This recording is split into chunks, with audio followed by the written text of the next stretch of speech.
Olá, tudo bem, amigos? Agora sim, vamos à palavra mais conhecida no Ocidente, a palavra sânscrita, o termo mais conhecido pela religião espírita, conhecido pela teosofia, pela Rosa Cruz e diversas doutrinas filosóficas espiritualistas do Ocidente. Originalmente, é um conceito criado na Índia antiga, uma palavra bem antiga, que foi naturalmente distorcida em alguns aspectos, conforme a doutrina ou a religião que a apropriou-se do termo. A palavra é karma. Karma é uma palavra em sânscrito cuja raiz é kri, que significa fazer, criar, de maneira que tem muitos significados, mas normalmente karma significa simplesmente ação, ação. E poderíamos colocar como sinônimos obra, produto, esforço e assim por diante. Então, obviamente que toda ação tem dentro de si algum efeito, alguma reação. Isso é inerente a qualquer ação, até mesmo do ponto de vista material, físico. Se a gente chuta uma bola, é uma ação de chutar, a bola vai sair voando. Tem até uma lei da física, toda ação tem uma reação igual e contrária. É mais ou menos essa a ideia da ação, que pode ser compreendido então em vários níveis, inclusive no nível físico. É claro, quando a gente atinge níveis metafísicos de compreensão, o conceito toma outros rumos muito mais complexos do que apenas uma reação pura e simplesmente. Mas, como eu havia dito lá no início do vídeo, essa palavra foi distorcida, por exemplo, pela religião espírita, que no Brasil tem uma carga muito forte do catolicismo, do cristianismo. Então, quando se fala em karma, e você pode fazer o teste, perguntar para qualquer pessoa comum, normalmente o sentido é negativo. Ah, o meu karma é fazer tal coisa. Ah, essa situação é uma situação kármica que eu carrego, é uma carga, é um pecado que eu tenho. Então, karma ficou erroneamente associada ao conceito religioso ocidental, principalmente aqui no Brasil, católico, relacionado com pecado, karma, pecado. E não é esta, é claro, o conceito original, se a gente buscar lá nas origens. Como eu disse, é simplesmente ação. E diversos pesquisadores tentam passar esse ensinamento. Eu aprendi inicialmente com Wagner Borges, que é um grande professor espiritualista. Ele diz, buscando os vídeos deles, vocês vão encontrar: karma é ação, respirar é karma, diz Wagner. Qual que é a reação de respirar? É a vida. Ganhar na loteria? Ganhar na loteria é bom, mas é um karma. Qual que foi a ação? Apostar. Apostou, teve uma reação, então produziu, você ganhou na loteria. Toda ação, consequentemente, tem uma reação. A reação está dentro da própria ação, tudo é intrínseco. Então, se você fala em ação, não precisa dizer reação, é algo que já é esperado. Então existe toda uma doutrina por detrás do karma, que às vezes acerta, às vezes erram, então meio que eliminam essa questão de algo como sendo algo positivo. Aqui no Brasil, karma tem um sentido negativo, e não é esse o conceito.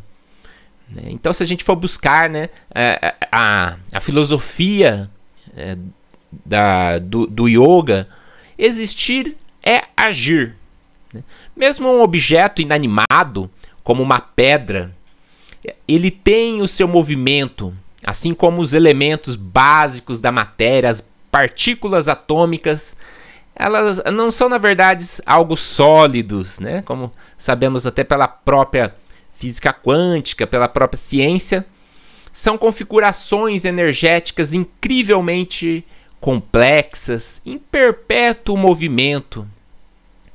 Portanto, amigos, no universo tudo é karma, tudo está em ação, tudo está em movimento. Então, karma não é só a sua inimizade, não é só o seu problema material, seu problema de doença, tudo é karma. Uma vez que a vida é ação, por definição mesmo, mesmo a aparente inação de qualquer espécie que seja, deve ser compreendida como uma forma de ação. Ou seja, se você não faz nada, acaba sendo karma também. Porque às vezes a pessoa pensa, então vou eliminar os meus karmas, não vou fazer nada, não vou produzir nada. A própria inação acaba sendo uma ação de não fazer nada. Então não tem como escaparmos de todo esse processo dinâmico que é o universo, que é a existência. Então, mas assim, essa palavra karma, né, como eu venho dizendo nesse vídeo, ela está lá no dicionário, né? Se a gente pegar lá as definições, abre aspas, a força gerada pelas ações das pessoas, força essa que, segundo o hinduísmo e o budismo, determina o destino da pessoa na encarnação seguinte. E não é bem assim, né? A gente sabe que o karma, ele pode ser, ele é uma ação que pode ter seu efeito, e muitas das vezes tem na própria encarnação da pessoa. É claro que, vamos dizer assim, José produziu uma ação, ele desencarnou. A reação a esse movimento que ele colocou vai então repercutir num outro nível, não no nível físico dele, porque ele já desencarnou, vai reproduzir lá no nível espiritual, astral, sei lá. E caso ele reencarne e essa reação volte, né, pelo processo kármico, então pode ser que, e às vezes ocorre, que uma ação dessa encarnação tenha o seu resultado lá na próxima encarnação. Então a pessoa às vezes já nasce com algo que é uma reação de uma ação feita em outra encarnação. Isso pode acontecer, mas não é apenas desta maneira, conforme eu disse. Então, colocando aí, né, José, às vezes ele, observando apenas a vida dele atual, ele pode acontecer dele não compreender algumas coisas que acontecem e parecerem injustiças. Mas se ele tivesse uma visão mais ampla das ações produzidas no passado longínquo, de outras encarnações, ele vai entender e compreender que tudo é um complexo quebra-cabeça. Então realmente faria sentido nessa visão mais ampliada. Então ele observaria ali a justiça que existe por detrás de tudo, né? Então este conceito ficou bem conhecido pelo fato que o karma, como ação, tem naturalmente os seus resultados. Não é mesmo? A ideia que está por trás é que nós somos o que somos em consequência do que fazemos ou antes do modo pelo qual fazemos. Então, cada ação tem efeitos sobre o nosso ser e determina a estrutura inteira da pessoa que tendemos a ser. Então nós somos hoje exatamente aquilo que foi produzido pelas ações desde o nosso nascimento até o momento presente, né? Então a gente toma ação de trabalhar com tal coisa, de estudar tal coisa, de fazer tal coisa, e a gente vai tomando essas ações que são, na grande parte, inconscientes. Às vezes a gente pensa que está no comando de tudo e, na realidade, a gente toma muita ação de forma inconsciente. Não é assim, às vezes voluntária. A gente pensa que está tomando as decisões, mas muitas decisões são tomadas sem que percebamos, sem que estamos conscientes delas. Mas o fato é que todas essas decisões, essas ações, terminam no momento presente, onde estamos agora. Então,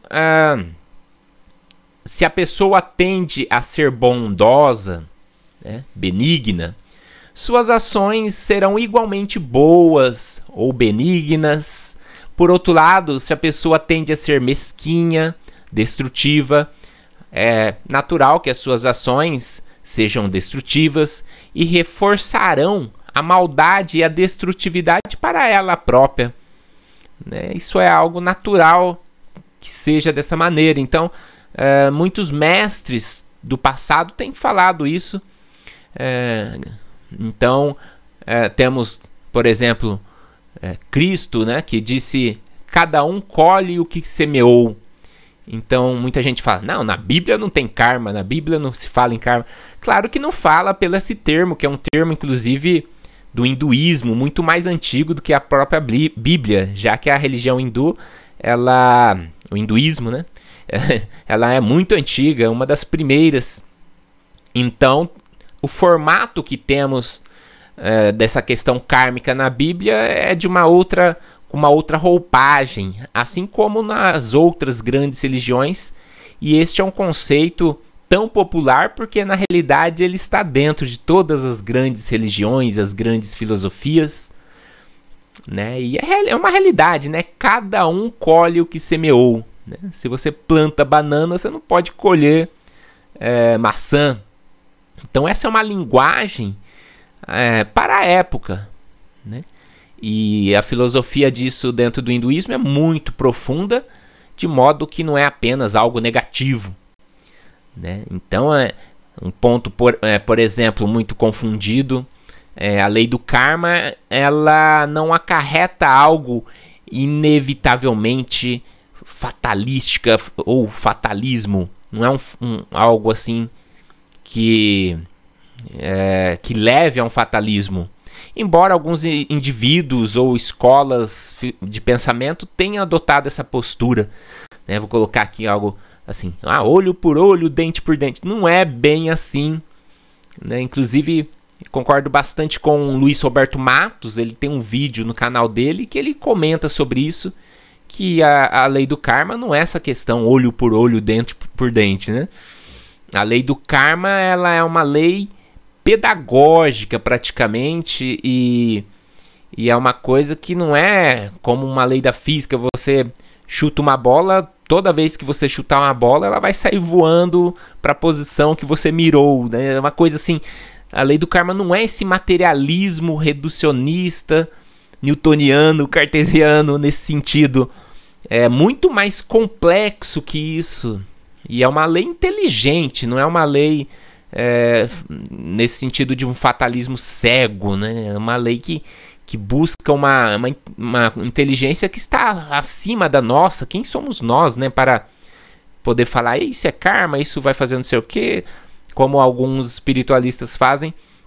Na realidade, essa questão dessas leis cósmicas, a gente não tem, na realidade, noção nenhuma, além daquela de saber que ela existe, essa noção da existência dela, de que está relacionada às nossas ações, que tudo é ação. Então não tem como escaparmos da lei do karma. E tem muitos livros falando sobre isso. E dentro da yoga tem inclusive uma escola exatamente focada nessa ideia, chama-se Karma Yoga. E a ideia é de que podemos transcender a necessidade kármica na nossa consciência. A exemplo assim, Gandhi, por exemplo, foi um grande karma yogin, Ele atingiu a liberdade na ação, ou a transcendência das motivações egóicas através do Karma Yoga, né? Toda a ação dele se transformou em um sacrifício, né? E assim, é claro, quer o praticante, né, o yogin, leve a vida como um pai de família, ou quer uma vida tal como Gandhi, né? A vítima desse sacrifício, em última análise, é o próprio ego, ou eu da pessoa. Então ele, é claro, Gandhi é um exemplo máximo dessa questão do Karma Yoga, né? Ele tinha ali as ações dele voltadas à libertação da Índia, ao seu povo, né? Uma questão até mundial. Então são questões bem diferentes, mas todos nós, dentro da nossa existência, nós podemos praticar o Karma Yoga, né? Produzindo boas ações, não só para nós, como para toda a sociedade de maneira geral. Então, pessoal, basicamente este é o conceito, né? Me aprofundei um pouco com exemplos, mas eu acho que tudo isso é importante para ilustrar a complexidade deste tema. E fico por aqui nessa terminologia, karma, e aguardo vocês no próximo vídeo, na próxima palavra, no próximo conceito de filosofia yoga. Namastê!